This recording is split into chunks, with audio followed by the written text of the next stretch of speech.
បាទសួស្តីបងប្អូនទាំងអស់គ្នាបាទថ្ងៃនេះខ្ញុំចង់បង្ហាញពីការធ្វើនាមប័ណ្ណរបស់ខ្ញុំ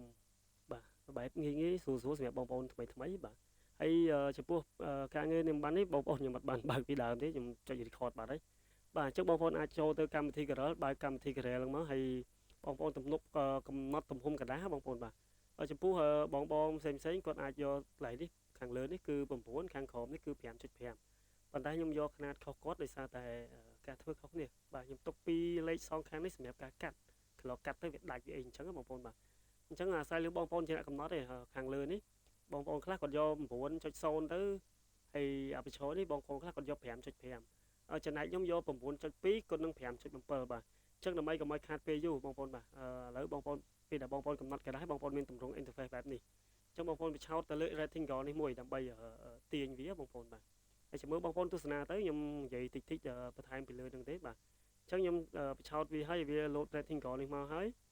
ខ្ញុំចុចម៉ៅឆ្វេងអស់វាមកក្រោមតោះមកខ្ញុំម៉ៅស្ដាំដើម្បី copy វាបាទ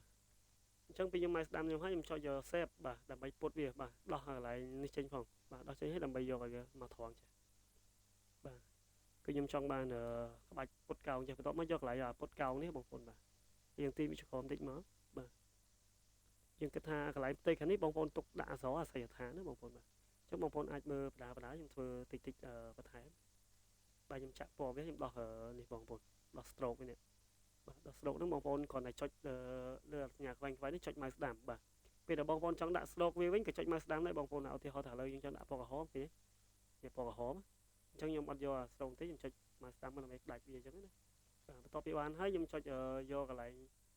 pick tool នេះបាទហើយខ្ញុំចុច select លើ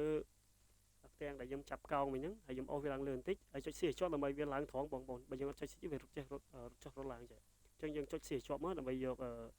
ទំហំបែបនេះតោះមកម៉ៅស្ដាំបងប្អូនម៉ៅស្ដាំដើម្បី copy មួយទៀតបាទបន្ទាប់ពី copy ហើយវាបាំងគ្នាបងប្អូនគេពី2ជាន់ពីព្រោះពណ៌វាដូចគ្នាអញ្ចឹងខាងក្រោយមួយនេះខ្ញុំយកពណ៌ខ្មៅបាទពេលយើងយកពណ៌ខ្មៅហើយឃើញវាបាំងបងនេះបងប្អូនបាទឃើញបាំងផ្ទៃខាងក្រោយនេះអញ្ចឹងខ្ញុំយកនេះទៅខាងក្រោយវិញបាទខ្ញុំចង់ឲ្យទាំងពណ៌ខ្មៅនៅខាងក្រោយវិញបាទពេលដែលបានទាំងពណ៌ខ្មៅនៅខាងក្រោយហើយគឺខ្ញុំ select លើពណ៌ខ្មៅអត់បានទេដោយសារតែវាបាំងនេះបងប្អូនបាំងទំហំกระดาษនេះអញ្ចឹងបងប្អូនចុច select លើវាហើយបាទម៉ៅស្ដាំយក order ហើយយកឲ្យវាទៅខាងក្រោយផ្ទៃពណ៌ខ្មៅវិញបងប្អូនបាទអញ្ចឹងឥឡូវខ្ញុំចុចលើផ្ទៃពណ៌ខ្មៅនឹងអត់តន់ទៅបងប្អូនបាទសុំទោសឲ្យវាទៅក្រោយហើយបាទបន្ទាប់មកបងប្អូនខ្ញុំទាញបានទេបាទពេលអញ្ចឹងហើយខ្ញុំចង់ទាញឲ្យមានម៉ូដបន្តិចបងប្អូនបាទយើងយកកន្លែងនេះដដែលមកនេះ save ដដែលមកបាទយកកន្លែង save ដដែលតមកចុចកន្លែងនេះមានវងនេះពេលបងប្អូនដាក់ទៅវាមានចែកបងប្អូនទាញវាមកក្រោមមកបាទបងប្អូនចង់គុតពុតកោងរបៀបមិនក៏បានអាស្រ័យលើបងប្អូនទេបាទប៉ុន្តែខ្ញុំចង់ធ្វើអញ្ចេះបងប្អូនបាទខ្ញុំចង់ធ្វើអញ្ចឹងបែបងាយស្រួលអញ្ចឹងណាបាទអញ្ចឹងបងប្អូនអាចដាក់ពីអាជីវកម្មបងប្អូនអញ្ចឹងដោយសារតែខ្ញុំរៀបចំទុកឲ្យបងប្អូនបាទខ្ញុំដាក់ខ្ញុំសរសេរទៅលើម៉ូតូមួយចុះអញ្ចឹងខ្ញុំបានសរសេរអក្សរខ្ញុំបានធ្វើរូបទុកឯងអញ្ចឹងសម្រាប់បងប្អូនដែលមានអាជីវកម្មផ្សេងបងប្អូនអាចរើសរូបភាពឲ្យទុកឲ្យហើយសម្រាប់ឲ្យត្រូវជាមួយនឹងការងារអាជីវកម្មដែលយើងចង់ design ទៅលើនាមប័ណ្ណរបស់យើងចង់តបពីបានរូបម៉ូតូមួយខ្ញុំចាប់រូបទូរស័ព្ទនេះដាក់បាទបងប្អូនជៀសវាងកុំដាក់ដល់ក្រោមនេះពេកបាទជៀសវាងពីយើង print ឬក៏យើងកាត់ទៅវាអាចដាច់គៀងកែមហ្នឹងអញ្ចឹងបាទខ្ញុំទុកចន្លោះសងខាងនេះ2លេខបាទខុសពីបងដែលគាត់ទុកអត់ទុកទេបាទអញ្ចឹងខ្ញុំមានអាសយដ្ឋានដែលខ្ញុំសេបានទុកហើយបាទហើយនឹងលេខទូរស័ព្ទអញ្ចឹងពេលដែលខ្ញុំបានធ្វើហ្នឹងហើយគឺខ្ញុំវាលឿនណាបងប្អូនបាទ